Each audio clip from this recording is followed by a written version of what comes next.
नमस्कार दोस्तों, मैं हूं बसंत और आज के इस खास वीडियो में आपका स्वागत है। दोस्तों, आज के इस खास वीडियो में मैं आपको बताने वाला हूं कि विकास रजिस्टर वर्जन 2.0 जो चेंज हो गया है, अब एक नया इंटरफेस तैयार हो गया है। बिहार महादलित विकास मिशन का जो साइट है वो चेंज हो गया है और चेंज हो गया है साथ ही साथ हर टोले में अनुसूचित जाति जनजाति समुदाय के टोले में विकास शिविर का आयोजन किया जा रहा है, जो डॉक्टर अम्बेडकर समग्र सेवा अभियान के नाम से चालू है। तो आप सब जानते हैं कि विकास शिविर प्रतिवेदन को भी आपको फिल करना होता है। उससे पहले जिस टोले में आपका विकास शिविर प्रतिवेदन हो रहा है, इससे पहले जब विकास रजिस्टर वर्जन 2.0 था तो हम टोले में जाकर पूरा टोला का भौगोलिक सूचकांक को अपडेट किया था। जो उसकी अर्हताएं थी, जो जरूरतें थी, हमने फिल किया था। लेकिन इस बार क्या है कि सब कुछ अपडेट हो गया है, सब कुछ चेंज हो गया है। तो अभी भी जो हमारा टोला बस्ती है वहाँ पे भी हमको जाकर के क्या करना है, पूरा भौगोलिक सूचकांक को अपडेट करना है। कैसे करना है, क्या करना है, चलिए हम आपको कंप्यूटर के स्क्रीन पे लेके चलते हैं और आपको बताते हैं। तो दोस्तों, हम आ गए हैं कंप्यूटर के स्क्रीन पे, जहां हमने लॉगिन कर लिया है बिहार महादलित विकास मिशन का साइट को। और यहाँ पे देख रहे हैं कि होम पेज है, सारी यहाँ पे मेनू है। उसके बाद से हमने ये टोला खोला है तो मेरा पूरा टोला यहाँ पे आपको दिख रहा है। तो चलिए हम आपको बताते हैं। जैसा कि मेरा टोला है जहाँ पे परिवारों की संख्या 136 है, तो ये है कुल परिवारों की संख्या। और यहाँ है टोला मोहल्ला बस्ती। तो यहाँ पे क्या है ना, यहाँ पे हम टोला का भौगोलिक सूचकांक अपडेट करेंगे। तो इस पर हम क्या करेंगे, क्लिक करेंगे। क्लिक करने के बाद देखिए, डॉक्टर अम्बेडकर समग्र सेवा अभियान टोला के आधारभूत संरचना से संबंधित प्रतिवेदन। अब आधारभूत संरचना क्या होता है ये जानना बहुत ज़्यादा जरूरी है। आधारभूत संरचना का मतलब है कि जीवन में जो बेस है, जो आधार है, जिससे व्यक्ति का जीवन आधार जिस पर व्यक्ति का जीवन आधारित है, वो आधारभूत संरचना कहते हैं। संरचना क्या है? आपको सड़क की ज़रूरत है, ये आधारभूत संरचना है। आपको पानी की ज़रूरत है, आपको बिजली की ज़रूरत है, आपको शिक्षा की ज़रूरत है, ये आधारभूत संरचना है। इसके बगैर व्यक्ति का जीवन का कोई मूल्य नहीं है। तो ये वो सुविधाएं, वो व्यवस्था जिस पे व्यक्ति का जीवन टिका हुआ है, वो आधारभूत संरचना कहलाता है। तो आधारभूत संरचना टोले का हम भरेंगे कि टोला आखिर किस पर आधारित है, टोले में व्यवस्थाएं क्या हैं सरकार की ओर से, या उसके जीवन जीने की व्यवस्थाएं क्या है। तो चलिए, ये टोला का नाम दिख रहा है, टोला मोहल्ला का जीएस दिख रहा है आपको। देखिए आवेदन की स्थिति, ये टोला निम्नलिखित योजनाओं के लाभ से वंचित है और इस लाभ लेने के लिए यदि आवेदन पहले से जमा है या जमा करना चाहते हैं तो दिए गए सही विकल्प पर क्लिक करें। यस आवेदन देना चाहते हैं, नो आवेदन नहीं देना चाहते हैं।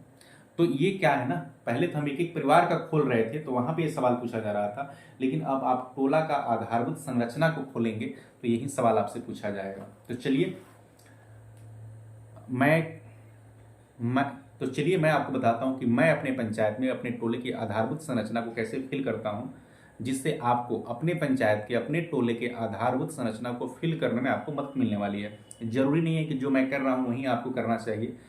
आप इससे सीख सकते हैं या इससे बेहतर आप कर सकते हैं, तो आप वो ट्राई कर सकते हैं। तो चलिए हम आपको बताते हैं।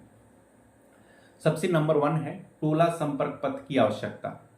टोला संपर्क पथ क्या होता है? टोला में जाने के लिए रास्ता होना चाहिए।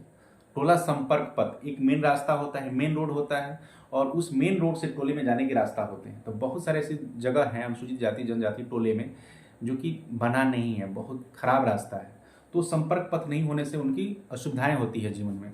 तो यहाँ पे पूछ रहा है कि टोला संपर्क पथ की आवश्यकता है या नहीं, तो ऑप्शन चुने। यस आवश्यकता है, लेकिन हमारे पंचायत में, हमारे टोले में टोला संपर्क पथ जो है ठीक ठाक है, कोई दिक्कत नहीं है। तो हम करेंगे आवेदन नहीं देना चाहते हैं, ठीक है। टोला संपर्क पथ की आवश्यकता मीटर में, अगर है तो हम मीटर में देंगे, लेकिन जब हमने नो कर दिया तो इसकी कोई ज़रूरत नहीं है।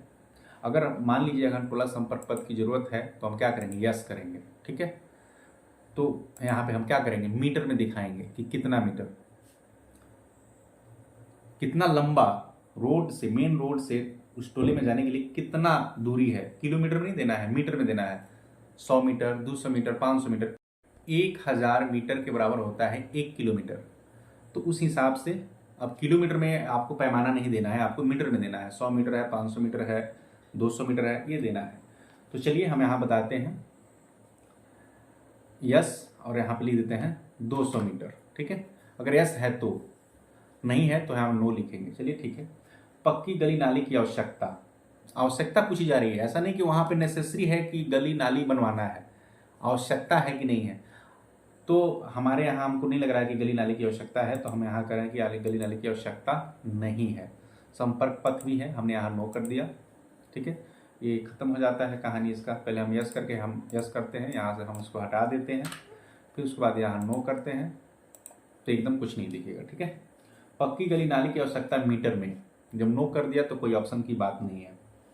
टोला में सभी घर तक नल जल सुविधा के लिए पाइप कनेक्शन की आवश्यकता नहीं है, पहले से लगा हुआ है। ठीक है, आंगनबाड़ी केंद्र की आवश्यकता, टोला की आबादी 400 से अधिक एवं निकटतम केंद्र 500 मीटर से दूर हो, लेकिन नहीं है। मेरे यहाँ 200 मीटर के 300 मीटर के अकॉर्डिंग अंदर ही है, तो वहाँ पे हम कह रहे हैं कि नहीं, आंगनबाड़ी की आवश्यकता नहीं है, नज़दीक ही है। सामुदायिक भवन सब वर्ग शेड की आवश्यकता, 100 घर के ज़्यादा और 1 किलोमीटर की परिधि कोई सामुदायिक भवन विद्यालय आंगनबाड़ी केंद्र नहीं होना चाहिए। लिखा है कि सामुदायिक भवन सब वर्ग शेड की आवश्यकता, तो आवश्यकता तो है, लेकिन कह रहा है कि 100 घर से ज़्यादा एवं 1 किलोमीटर की परिधि। 1 किलोमीटर की परिधि मतलब, परिधि समझते हैं ना, गोलाकार। 1 किलोमीटर की परिधि में त्रिज्याएं होती है, त्रिज्या को नहीं लेना है, उसकी परिधि को लेना है। ठीक है, तो कहने का मतलब है कि ये 1 किलोमीटर की परिधि में कोई सामुदायिक भवन विद्यालय आंगनबाड़ी केंद्र नहीं होना चाहिए, तो हमारे यहाँ पे इसकी ज़रूरत नहीं है। विद्यालय भी है, पहले से बनाया हुआ सामुदायिक भवन भी है। ठीक है, आंगनबाड़ी केंद्र भी है। टोला में सभी घरों के बिजली कनेक्शन के लिए टोला में बिजली पोल की आवश्यकता है, नहीं है, बिजली लगा हुआ है, पोल गड़े हुए हैं। ठीक है, विद्यालय निर्माण की आवश्यकता, दूरी के कारण या पहुंचने में कभी आधारभूत संरचना के कारण कठिनाई हुई, बच्चे स्कूल नहीं जा पा रहे हैं, जैसे सड़क, पहाड़ इत्यादि, तो हमारे यहाँ ऐसी कोई दिक्कतें नहीं है। 500 मीटर के कम ही दूरी पे विद्यालय है, सभी लोगों की पहुंच से नज़दीक है, सभी लोग जा रहे हैं, यहाँ पर कोई आवश्यकता नहीं है।